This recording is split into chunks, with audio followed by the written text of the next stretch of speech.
Hey guys, in today's handover tutorial video, we're going to tell you what this little guy does with his 12 pins and this little guy does with his charging output of your vehicle. So, we get a lot of questions about our charging sequence, what the 12 pin does, why do you need a 12 pin, why do you need an Anderson. So on your Crusader, you've got a 12 pin. A 12 pin symbolized because you have 12 individual pins.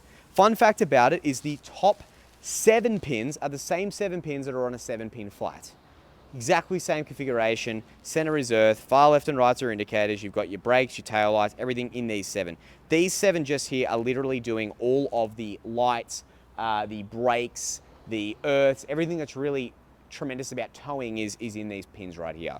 The bottom pins as a larger pin provide power, so you have pin 12, pin 8 and pin 10 are providing. 10 is earth for the fridge, 12 over here, if I'm not mistaken, it could be this guy here, is your ignition. Wiring diagram in the display in our description, or alternatively is our pin 8, which is our positive 6 BNS wiring for your power for your 3-way fridge. If you have a compressor fridge, you still need a 12-pin plug, but these 5 pins are not utilized at all. Wiring diagram again available in the description.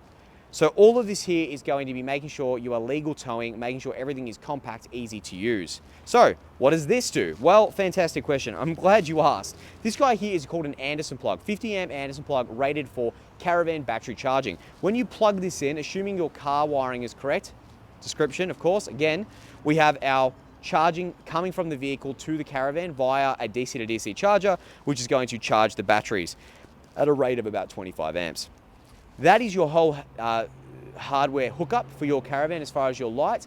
Obviously, if you have ESC or Alco stability control, there will be an extra red Anderson plug. However, a lot of manufacturers and a lot of the Alco ESC sort of community are going towards that of a Dexter sway control, which does not involve any fitment of an Anderson plug. Pros and cons on both, so speak to your dealer professional to find out a little bit more information.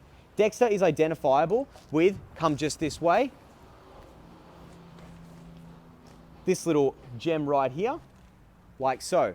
And what you'll see if you end up getting Alco ESC is a red Anderson plug. The red Anderson plug is going to be charging the ESC whilst it's hooked up to your vehicle, whereas the Dexter DSC, stability control, doesn't require power from your vehicle, only power from the Caravan at its towing. We hope you've enjoyed this. Check out the description for all of the wiring diagram outlines. Please be mindful that every single Caravan is ordered a bit differently. Some people ask for it a bit differently. This may not apply to your direct Caravan, especially if it's a slightly older model. However, at the time, speak to your dealer, find out what one's right for you, and get wired up, ready to go for your next adventure. Like and subscribe. We'll see you on the next one, guys.